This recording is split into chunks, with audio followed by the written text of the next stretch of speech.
ನೋಡಿ, ನಾನು ಈಗಾಗಲೇ ಹೇಳಿದೆ ಈ ವಿಚಾರದಲ್ಲಿ ಅವರು ಕೂಡ ಕಾನೂನಾತ್ಮಕವಾಗಿರುವಂಥ ಹೋರಾಟಕ್ಕೆ ಮುಂದಾಗ್ತಾರೆ. ಇವತ್ತು ಕೋರ್ಟಿಗೆ ಹೋಗ್ತಾರೆ. ಏನು ಇದಕ್ಕೆ ತಡೆಯಾಜ್ಞೆ ನೀಡಿ ಅಂತ ಹೇಳಿ ವಿಚಾರಣೆಗೆ ಸಿಎಂ ಪತ್ನಿ BM ಪಾರ್ವತಿ ಅವರಿಗೆ ಇಡಿ ನೋಟಿಸನ್ನು ಕೊಟ್ಟಿರೋದು. ನೋಟಿಸನ್ನು ಪ್ರಶ್ನಿಸಿ ಸಿಎಂ ಪತ್ನಿ ಹೈಕೋರ್ಟ್ ಮೊರೆಯನ್ನ ಹೋಗ್ತಾ ಇದ್ದಾರೆ. ಮಧ್ಯಾಹ್ನ 2:30ಕ್ಕೆ ಸಿಎಂ ಪತ್ನಿ ಅರ್ಜಿಯ ವಿಚಾರಣೆಗೆ ಬರಲಿದೆ. ಹೈಕೋರ್ಟ್ ರಿಲೀಫ್ ಅನ್ನ ನೀಡಿದ್ರೆ ಸಿಎಂ ಪತ್ನಿ ಸೇಫ್.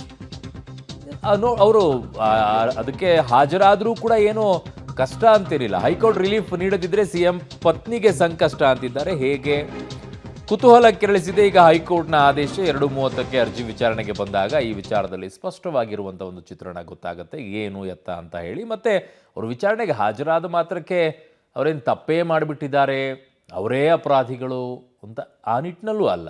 ಒಂದಿಷ್ಟು ಕ್ಲಾರಿಫಿಕೇಶನ್ಸ್ಗಳಿರುತ್ತೆ. ಈಗ ಇನ್ನುಳಿದಂಥ ಆರೋಪಿಗಳು ಏನೆಲ್ಲ ಹೇಳಿಕೆಗಳನ್ನು ಕೊಟ್ಟಿದ್ದಾರೆ, ಅದಕ್ಕೆ ಇವರ ಹೇಳಿಕೆ ಅದಕ್ಕೆ ಪೂರಕವಾಗಿದೆಯಾ ಇಲ್ವಾ, ಅಥವಾ ಎಲ್ಲೋ ಒಂದು ರೀತಿ ಮಿಸ್ ಮ್ಯಾಚ್ ಆಗ್ತಿದೆಯಾ, ಇವುಗಳ ಆಧಾರದ ಮೇಲೆ ಮತ್ತೆ ತನಿಖೆಗೆ ನಾಂದಿಯನ್ನು ಹಾಡಕ್ಕೆ ಈಸಿ ಆಗುತ್ತೆ. ಅದು ನನ್ನ ಸಹೋದ್ಯೋಗಿ ಕ್ರೈಮ್ ಬ್ಯೂರೋ ಹೆಡ್ ಆಗಿರುವಂಥ ಮುರಳೀಧರ್ ನನ್ನ ಸಂಪರ್ಕಕ್ಕೆ ಸಿಗ್ತಾ ಇದ್ದಾರೆ. ಮುರಳಿ, ಈಗ ಪಾರ್ವತಿ ಅವರಿಗೆ ಈಗ ನೋಟಿಸನ್ನು ಕೊಟ್ಟ ಮಾತ್ರಕ್ಕೆ ಅವರೇನು ಅಪರಾಧಿನೂ ಆಗಲ್ಲ. ಇದರಲ್ಲಿ ಅವರಿಗಿರುವಂಥ ಒಂದಿಷ್ಟು ಪ್ರಶ್ನೆಗಳಿಗೆ ಕ್ಲಾರಿಫಿಕೇಶನ್ ಪಡ್ಕೊಳ್ತಾ ಇದ್ದಾರೆ. ಇನ್ನುಳಿದಂತಹ ಆರೋಪಿಗಳೇನಿದ್ದಾರೆ ಅವರು ಕೊಟ್ಟಂತಹ ಹೇಳಿಕೆಗಳು ಇವರ ಜೊತೆಗೆ ಇವ್ರು ಕೊಡುವಂಥ ಹೇಳಿಕೆಗಳಿಗೆ ಮ್ಯಾಚ್ ಆಗುತ್ತೆ ಇಲ್ಲವೋ ಅನ್ನುವಂಥದ್ದು ಒಂದಿಷ್ಟು ಕ್ಲಾರಿಫಿಕೇಶನ್ನ ತಗೊಳ್ತಾರೆ. ಇದಿಷ್ಟೇ ಆಗೋದು. ಸಂಕಷ್ಟ ಯಾವ ರೀತಿ ಆಗೋದೇ ಆದರೆ ಮುರಳಿ, ಜೊತೆಗೆ ಹೈಕೋರ್ಟ್ ಈಗ ಅವ್ರಿಗೇನಾದರೂ ಸ್ಟೇ ಕೊಟ್ಟರೆ ಅದು ಸೇಫ್ ಹೇಗಂತ ಹೇಳ್ತೀರಾ? ಅರುಣ್, ಏನಂದರೆ ವಿಚಾರಣೆಯನ್ನು ತಪ್ಪಿಸ್ಕೊಳ್ಳೋದಕ್ಕೆ ಸಾಕಷ್ಟು ಪ್ರಯತ್ನಗಳನ್ನು ಮಾಡ್ತಾ ಇರೋಂಥದ್ದು. ಯಾಕೆಂದರೆ ಇಡಿ ವಿಚಾರಣೆ ಎಲ್ಲರೂ ಕೂಡ ನಿರೀಕ್ಷೆಯಂತೆ ಸಾಕಷ್ಟು ದೊಡ್ಡ ಮಟ್ಟದ ವಿಚಾರಣೆಗಳಾಗ್ತದೆ. ಆ ವಿಚಾರಣೆಯನ್ನು ಎದುರಿಸಂತೆ ದೊಡ್ಡ ಮಟ್ಟದ ಸಂಕಷ್ಟ ಎದುರಾಗುವಂಥದ್ದು. ಆ ಹಿನ್ನೆಲೆಯಲ್ಲಿ ಪಾರ್ವತಿಯವರು ಇರ್ಬೋದು ಮತ್ತು ಭೈರತಿ ಸುರೇಶ್ ಇರ್ಬೋದು, ಇಬ್ಬರು ಕೂಡ ಒಂದಷ್ಟು ತಪ್ಪಿಸ್ಕೊಳ್ಳೋ ಒಂದಷ್ಟು ಪ್ರಯತ್ನಗಳನ್ನು ಮಾಡ್ತಾ ಇದ್ದಾರೆ. ಕಾನೂನಾತ್ಮಕವಾಗಿ ಮಧ್ಯಂತರ ರಕ್ಷಣೆಯನ್ನು ಪಡೆದುಕೊಳ್ಳೋ ಪ್ರಯತ್ನವನ್ನು ಈಗ ಮಾಡ್ತಾ ಇರೋಂಥದ್ದು.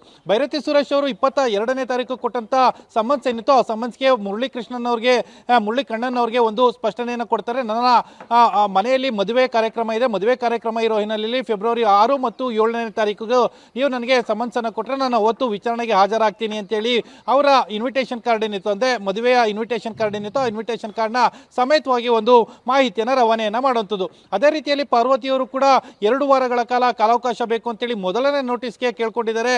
ಆ ಹಿನ್ನೆಲೆಯಲ್ಲಿ ಅದರ ಉಲ್ಲೇಖವನ್ನು ಕೂಡ ಈಗ ಮಾಡಲಾಗ್ತಾ ಇದೆ. ಆ ಹಿನ್ನೆಲೆಯಲ್ಲಿ ಇವತ್ತು 2:30ಕ್ಕೆ ಯಾವಾಗ ಹೈಕೋರ್ಟ್ನಲ್ಲಿ ಅರ್ಜಿ ವಿಚಾರಣೆಗೆ ಬರ್ತಾ ಇದೆ, ಅರ್ಜಿ ವಿಚಾರಣೆಗೆ ಬಂದಾಗ ಇದೆಲ್ಲ ಮಾಹಿತಿಗಳನ್ನು ಕೂಡ ಕೋರ್ಟ್ನ ಮುಂದೆ ತರ್ತಾರೆ. ಯಾಕೆಂದರೆ ಯಾವುದೇ ರೀತಿಯ ಅದಕ್ಕೆ ಪ್ರತ್ಯುತ್ತರವನ್ನು ಕೊಡುವಂಥ, ಅದಕ್ಕೆ ಹಿಂದೆಟ್ಟನ್ನು ಹಾಕುವಂಥದ್ದಾಗಲಿ ಅಥವಾ ಕಾನೂನಾತ್ಮಕವಾಗಿ ತೊಡಕನ್ನು ಮಾಡುವಂಥದ್ದಾಗಲಿ ಇದ್ಯಾವುದನ್ನು ಕೂಡ ಮಾಡ್ತಾ ಇಲ್ಲ.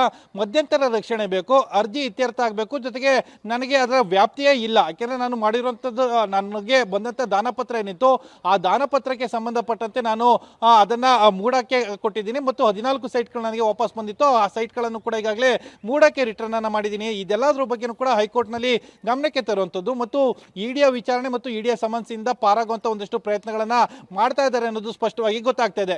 ಮಧ್ಯಾಹ್ನ 2:30ಕ್ಕೆ ಮತ್ತೆ ಸಿಎಂ ಅವರ ಆ CBI ಅರ್ಜಿ ಏನಿತ್ತು ಅದು ವಿಚಾರಣೆ ಇದೆ. ಆ ಅರ್ಜಿ ವಿಚಾರಣೆ ಆದ ಬಳಿಕ ಬಹುತೇಕ ಇದು 3:30 4 ಗಂಟೆಯ ಆಸುಪಾಸಿನಲ್ಲಿ ಬರುವಂಥ ಸಾಧ್ಯತೆಗಳಿರುವಂಥದ್ದು. ಯಾಕೆಂದರೆ CBI ಅರ್ಜಿ ವಿಚಾರಣೆಯನ್ನು ಇವತ್ತು ಮುಕ್ತಾಯಗೊಳಿಸಬೇಕು ಅಂತ ಹೇಳಿ ನಾಗಪ್ರಸನ್ನ ಅವರು ಹೇಳಿರುವಂಥದ್ದು. ಅದ್ರ ಹಿನ್ನೆಲೆಯಲ್ಲಿ ಎಲ್ಲರೂ ಕೂಡ ಇವತ್ತು ವಾದ ಮಂಡನೆಯನ್ನು ಮಾಡ್ತಾರೆ. ಪಾರ್ವತಿಯವರ ಪರವಾಗಿರ್ಬೋದು, ಮಲ್ಲಿಕಾರ್ಜುನ ಸ್ವಾಮಿಯವರ ಪರವಾಗಿರ್ಬೋದು, ಇನ್ನೂ ಇಬ್ಬರು ವಾದವನ್ನು ಮಂಡನೆ ಮಾಡಬೇಕಾದಂಥ ಪರಿಸ್ಥಿತಿ ಇರೋ ಹಿನ್ನೆಲೆಯಲ್ಲಿ ಬಹುತೇಕ 2:30ಕ್ಕೆ ಆ ಅರ್ಜಿ ವಿಚಾರಣೆ ಪ್ರಾರಂಭ ಆಗುತ್ತೆ. ಬಳಿಕ ಅಂದರೆ ಸರಿಸುಮಾರು 3:30 ಅಥವಾ 4 ಗಂಟೆಯ ಸಂದರ್ಭದಲ್ಲಿ ಇಡಿಯ ಸಮನ್ಸ್ ಏನಿತ್ತು, ಆ ಸಮನ್ಸ್ಗೆ ಸಂಬಂಧಪಟ್ಟಂತೆ ವಿಚಾರಣೆ ಬರುವಂಥ ಸಾಧ್ಯತೆಗಳು ಕೂಡ ಇರುವಂಥದ್ದು. ಅರುಣ್. ಓಕೆ ಮುರಳೀಧರ್, ನಿಮ್ಮೆಲ್ಲ ಮಾಹಿತಿಗೆ ಧನ್ಯವಾದಗಳು. ಸೊ ಇದು ನೋಟಿಸನ್ನು ನೀಡಿದ್ದಾರೆ ಮುಖ್ಯಮಂತ್ರಿಗಳ ಪತ್ನಿಗೆ. ಮಧ್ಯಾಹ್ನ 2:30ಕ್ಕೆ ಅವರು ಹೈಕೋರ್ಟ್ಗೆ ಅರ್ಜಿಯನ್ನು ಸಲ್ಲಿಕೆ ಮಾಡಿದರೆ ಅದರ ವಿಚಾರಣೆ ಬರುತ್ತೆ. ತಡೆಯಾಜ್ಞೆ ಹೈಕೋರ್ಟ್ ಕೊಡುತ್ತಾ ಅಥವಾ ಇಲ್ವಾ ಅನ್ನುವಂಥದ್ದನ್ನು ಕಾದು ನೋಡಬೇಕಿದೆ.